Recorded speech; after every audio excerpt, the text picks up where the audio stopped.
RMC is supported by MonsterJoysticks.com. Level up your retro gaming with their joysticks featuring genuine Sanwa arcade parts. And OneClickPrint.com for your photos on canvas, acrylic, gifts and more. Local craftsmen and global delivery. Stephen, I know this is going to be difficult for you, a 15-minute tea break. I know Stephen is a man that likes to talk.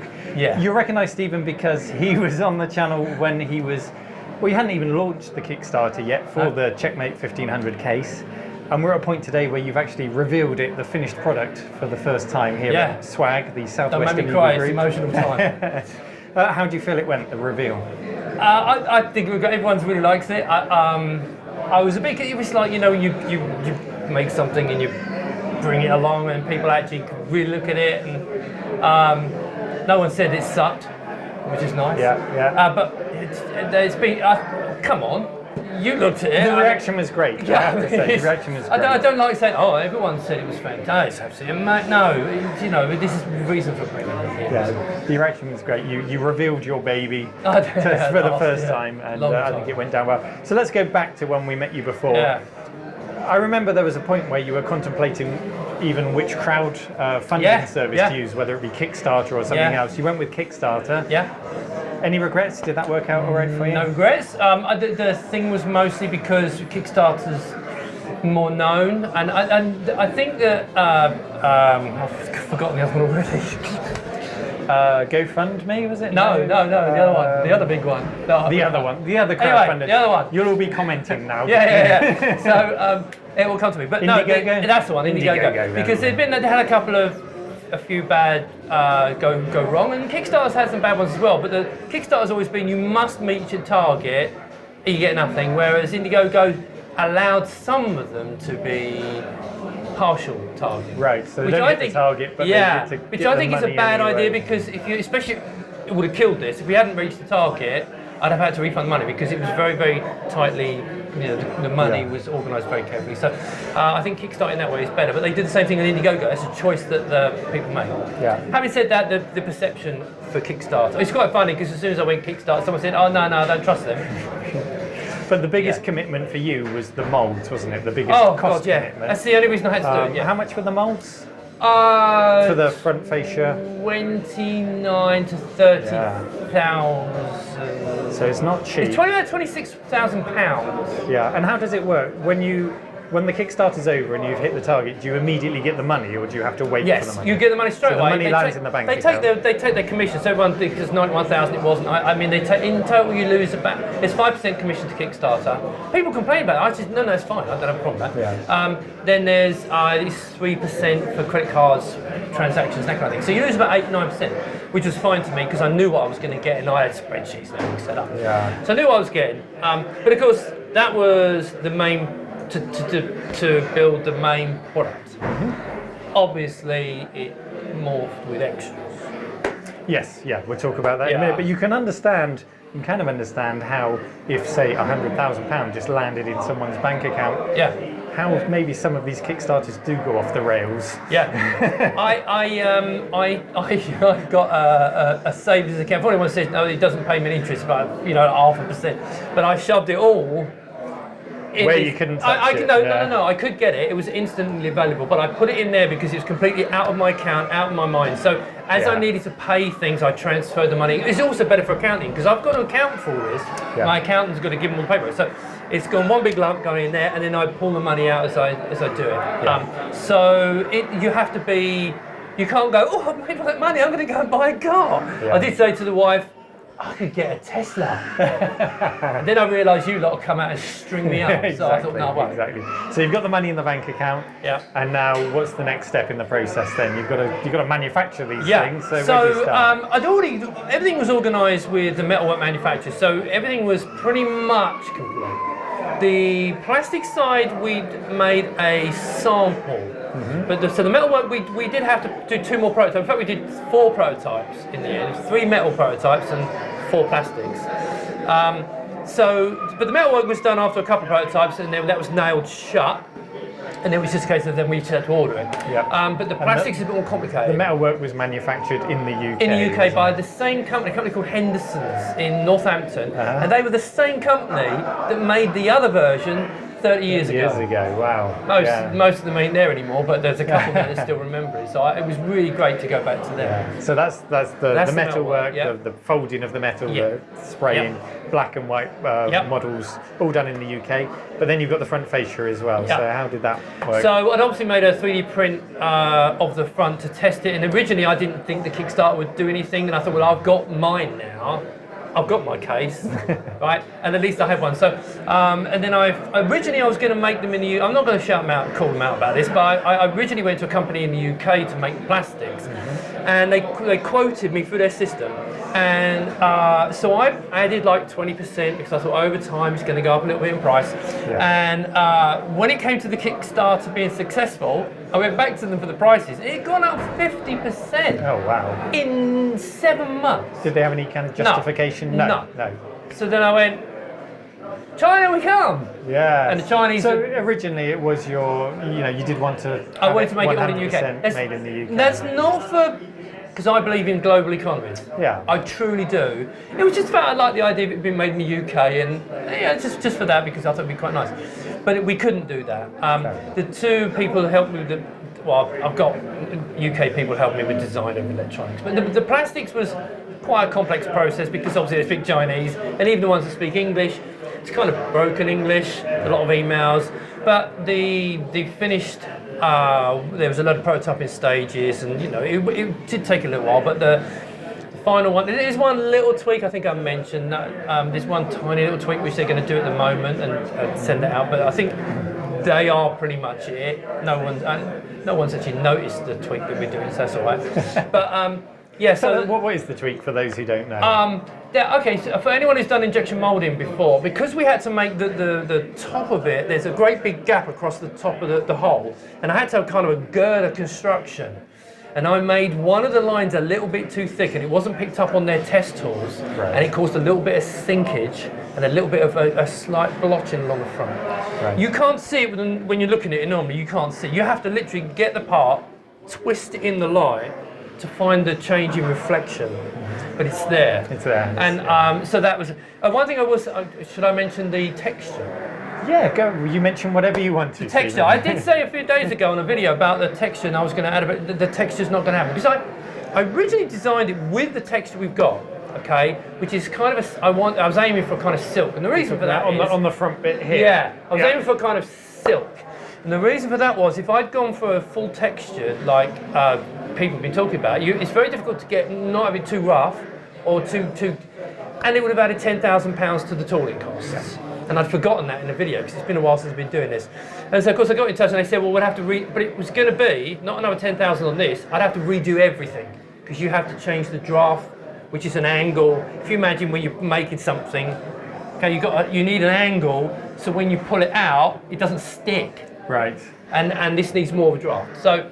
And I looked at and I put this up against 3000. Yes, it's a little bit more shiny, but actually I like it because the metalwork is a silk finish and it kind of matches the metal, and I'm pleased with it. And when you posted an update, you said, yeah, I did. It's not as shiny as it looks in the pictures, and I can confirm that when you see it in person, it's not as shiny as it looks in the pictures. It just catches the light in a certain way when you take absolutely. pictures. But I had some bright lights behind it in the video, and it was catching the eye. But you don't know. That's good. So you've got your metalwork, you've got your plastic work all done. Yep. At what point along the, at what month of the year were you at that point? Because you were ahead of yourself at one point. Yeah, I think I mentioned it to you that because of Brexit, because I did show the slide, Scotty. I'd kind of always known that what you do is you work out how long you think it's going to take, add a little bit of time, and then double it.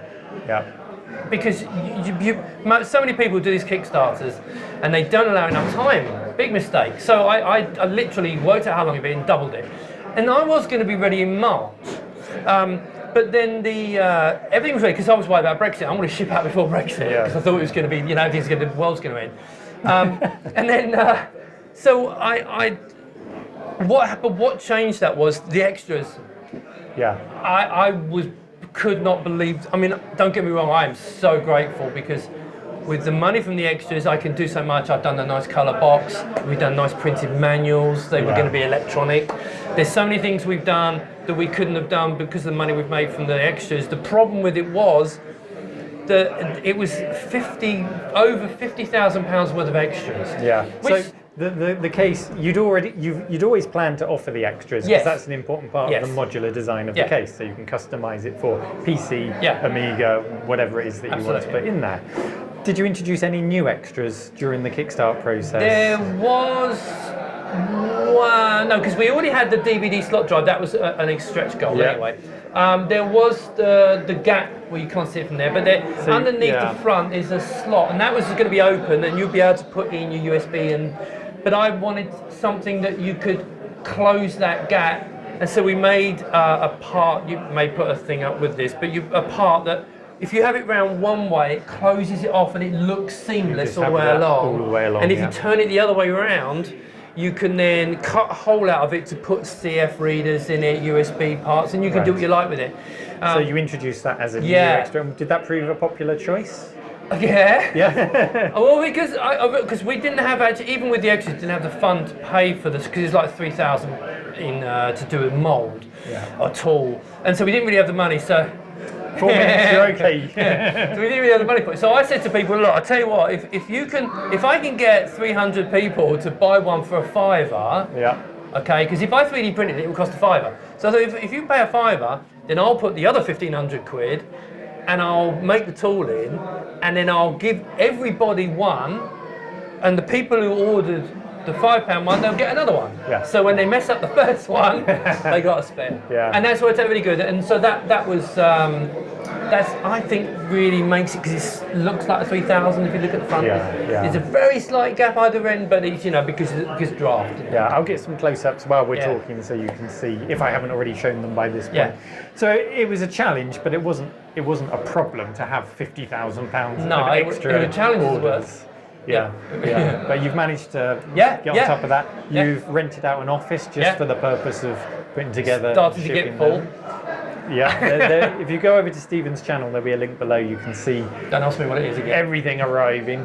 So on the whole, it hasn't been. It's been hard work. It's been challenging, but it's gone pretty much to plan. It's all apart from the So the extras kind of pushed me to time, basically. Well, I thought it'd be early, and I originally said parts will be coming May, June, and I'll start shipping in that period. And parts have started arriving, and they will probably all be here by the first or second week of June, and I'll start shipping. The only thing is, because I originally thought to actually assemble these was going to take me a month. Because of all the extras and the complication, because I've now got these recycled packaging inserts, I'm double boxing, I'm screwing all the. Is so much more to do. I think it's going to take me 2 months. And you mentioned in the talk that you did today, you don't really trust anyone to put them together with the kind of care that you. It's not. I don't trust anyone. I don't trust it. I don't know anyone that I trust. I mean, I have had people who volunteer to come along. But anyone who's not an Amiga nutter probably won't handle them. There has to be an element of quality control. Doesn't there? And if I build them all, then I'll build them as best I can, and I'll make sure look after them and so on. There's no one at the moment, and I don't want to give someone a job to do it and then pull the job. No. That's not nice. That's my part. I like building computers, funnily enough, but it's going to take a while. And the icing on the cake, and there was no obligation for you to really do this, but you chose to do it and take it out of the money that you'd raised from Kickstarter, was to make this beautiful box to ship them in. Tell us about that. I always wanted to do a colour box, but I knew that it would just cost too much money in the first stages, and I didn't want to make the Kickstarter even bigger than it was, because it was quite a big amount of money to raise, and I didn't want to push it. So when the extras came in, I went, wow, what can I spend it on? So I spoke to Paul Kitchen, and I got Paul to do, it's a retro-inspired case in 3 colours. There's a white background, and then it's red and black. And it's, I just think it's beautiful. Well, we'll show some pictures of it on the screen. Oh, 45 seconds. But yeah, I'm really impressed with how you've approached it, the updates that you've given on Kickstarter, which is really important to give people the confidence that you are doing what you promised you would do. And then you've gone above and beyond with the extras, with the box. Yeah. It's just coming together. And I want you to know out there that I am genuinely a backer. I didn't get a perk for covering your story. So I'm really excited to receive this. And how long will it be before it lands on my doormat? You're probably, it's very low in the numbers. I will say it's very low in the numbers. You're very low, so you'll probably get one of the very, very first that go out the door. Yeah. Because you may even get them a little bit, a week earlier maybe. Week earlier. So it'll be very, very soon. Yeah. So as soon as that arrives, I'll put together a review. I think we'll review the case, and then with your help, we'll decide what to put in the case in a follow-up episode, because I don't know whether to put a 8500, 1200, 600 or a modern PC in there. I just can't decide. Anyway, that's the end of our tea break. Stephen, thank you very much for sharing it with us. Thanks for backing me and being really supportive. You're welcome, and good luck on the final stretch. Thank you. Thanks for watching. Bye.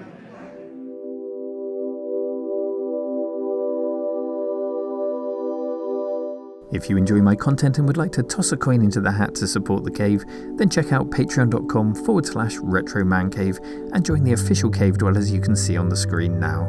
Thank you for your support.